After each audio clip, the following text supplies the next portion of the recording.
I know it's hot in here. It's a little warm. Huh? I guess I started. What's your passion and your purpose? And then we'll just let it flow from there.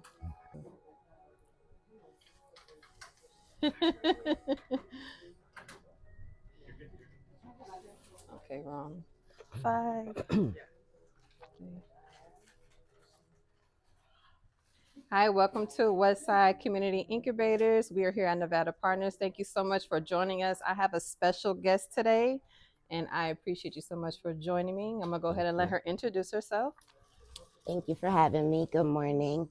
My name is Nye Clark, also known as the Annihilator and the Freedom Doctor, and I free minds, pockets, and people. And how did you get that name? I got that name because everything I do with so much passion um, that I annihilate everything that I come in contact with. If you joined me a couple of times, you already know I love to dive into passion, to purpose, to profit. So I would love to ask, what is your passion? So my passion is the criminal justice system. Um, I have a passion for felons. My tagline is free my innocent felons until my innocent felons are free. A lot of people don't know that there are a lot of wrongfully convicted people that are in prison, a lot of wrongfully convicted people that are on the streets living with felonies. And because that has impacted my family directly, I believe it's a problem. And someone has to stand up for the problem. That's awesome. This is going to be a powerful topic. I hope everybody chimes in. There is a live going on, so please leave your comments and we would love to reach back to you, especially if you relate with this story. Do you believe that this is your also divine purpose? Absolutely. It's your divine purpose. Absolutely. What differentiate from your passion to your purpose in this journey for you? I feel like anything you're passionate about is not going to require much work as far as it feeling like work, right? When I get up in the morning, my ultimate goal is how many people can I impact? Impact. Yes. And it's how many people in the system can I impact? Yes.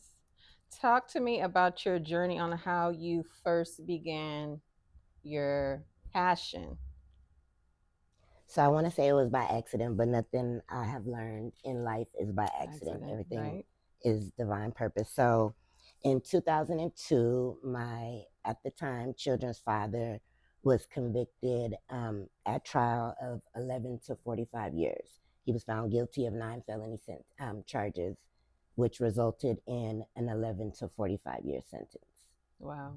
So I was 9 months pregnant at the time the judge read off all of those months. And we also had a 5-year-old child. So I was devastated. I was already going to school to CSN, but just for general studies, really didn't know what I wanted to do. But when the situation happened with him, it ultimately changed. Right. So that's how it started. And then what led it to being now your purpose? So so 2002, he was convicted. 2005, a gentleman in prison, along with myself, did a lot of research, and we were able to file a writ of habeas corpus, and we got his sentence overturned. And the same judge that sentenced him 11 to 45 years was the same judge that overturned her sentence. Did you ever watch anything that taught you? I'm going to give an example. Like, I love, these are just movie references: Devil's Advocate, Double Jeopardy. There's just a couple things. What is it? Runaway Jury. I don't know if you heard of those. Like, Yes. Did you see anything that sparked the interest before your relationship? So when you ask that question now, I want to go back to, maybe it's To Kill a Mockingbird. To Kill a Mockingbird. So that's a movie that I think about now, but I didn't think about that at the time. No, but yeah. Yeah, that's very deep. What was the outcome as you're going through this journey for yourself? For everyone to experience freedom. So whether you are on the streets, whether you are in prison, just to be able to be released from that cage or that box, because a lot of times we put ourselves in these cages and these Yes. boxes. So my ultimate goal is freedom. And if you're incarcerated and you're never going to see the light of day, you still deserve for your mind to be free. Right. So I also come from a similar background. I most definitely understand that when someone you have that is incarcerated, your family's doing time with you. Um, the children are doing time with you. You know, my great grandmother ended up raising me due to situations like this as well. Um, one of the parent is always absent. It's very rare that you sometimes have both of the parents. You at least maybe have one, if not the rest of the children go into the system, right? Did you ever deal with women who were incarcerated? So I've dealt with women that are incarcerated. Definitely, that's my passion, because women are the catalyst of this world. We hold everything together. So yes, currently I deal with women that are incarcerated. Anytime I see the prison line on my phone, it's my duty to pick up that phone and give them some inspiration and some hope, or check up on whatever I'm doing for them. So I deal with ladies now. And what do you see the difference between the men going through their process of incarceration and then the women going through theirs? Let's do three. Three distinctive that you find the difference between the women and the men that they're dealing with. That is, you got a list. I know there's a laundry list, right? So the men have way more support, and I Mm, say physical, emotional, financial support. So they have more support. They're given more stability because they have more resources than women have. Um, so resources, support, resources, and stability is what men have over women, wow. and that's major. Yeah, that is because again, you know, the women we're like the matriarch. You know, we do Right. all the things, and I also preach that on my podcast. You know, we wear all the hats. You know, and it Mm-hmm. always falls on us with the children, even the men that are in there, Yes. and then the men that are not in there. We are always again, our grandmothers raised us. You know, we are the all, Everything. And it's a right? lot easier for a man to come parole home to a stable home that a woman has created Yes, speak than about it it. is for a woman to get paroled to a stable home Talk about it. that the man has created. That's very That's a true. huge difference. So Yeah. If you can add or change anything of that, what would you recommend that the system does, or what would you do differently?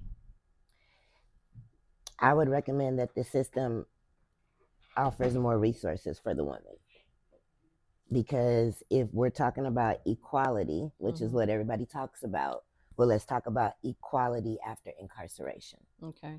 And if we have several resources as far as transitional homes for the men, we need to have those for the ladies. So there's no transitional homes, or very few Very few, for and a lot women. of them are sober homes. So the ladies have to have some type of drug or alcohol addiction.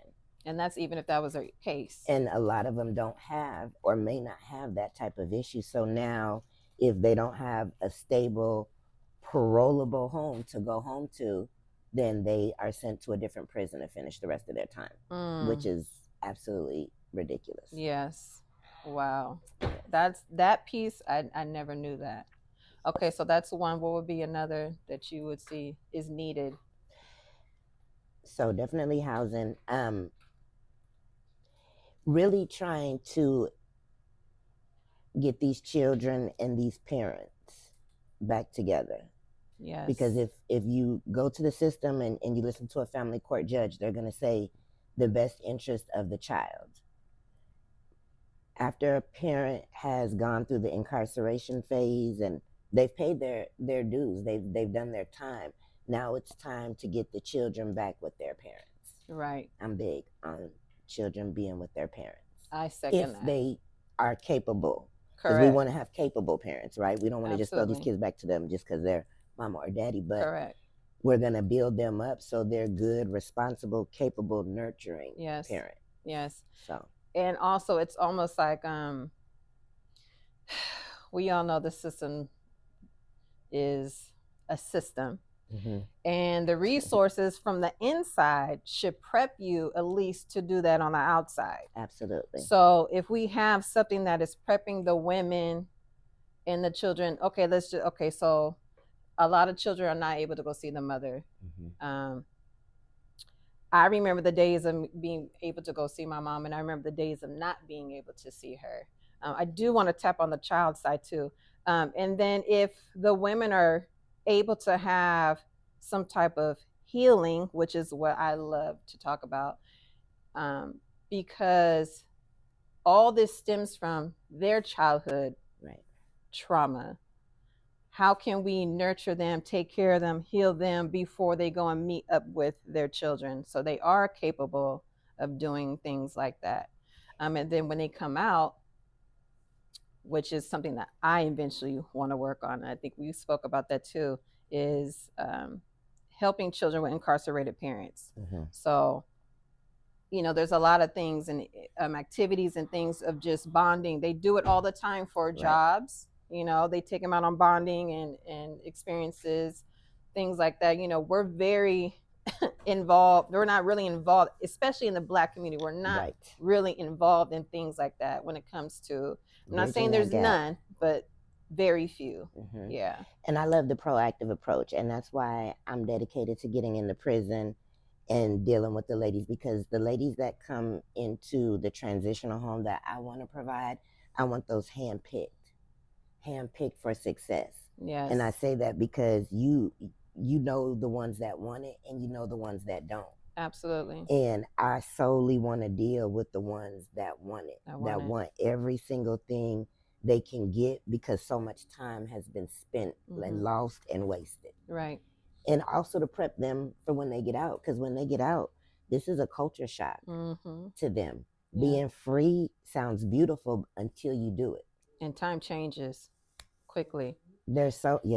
Technology has changed dramatically for some of those ladies who have been locked up 15, 20 years to get out to this. Yeah. I might want to go back. Right. So yeah, that's important. A lot of people don't also understand is that just because you were incarcerated, that you're not smart. A lot of people are smart that are into either went in smart or they learned a lot inside, and that's just from reading books, you know. But again, I think there needs to be more. I mean, sometimes I hear people like they have a church in there, but that's not really helping as much. It's helping them keep them in a place of sanity, but it's not really progressing them. It's not touching the soul. I think we got to dive deep in order to reach the masses. The children.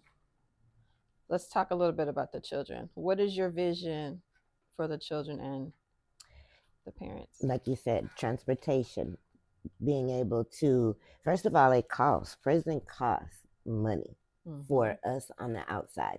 So we have to pay gas to get up to the prison. Yes. We have to have quarters. I don't know how it is now, but back then when we were going, we had to bring quarters so that your loved one could eat the snacks and have all the snacks in the visiting room. Right. If you were like me, I had a new outfit every time I was going to the prison, you know. So it costs to go to the prison. So when you're talking about bringing the kids and being able to keep them connected, I was very, very big on that. A lot of my family looked at me crazy because my oldest is 27 now, my youngest is 22.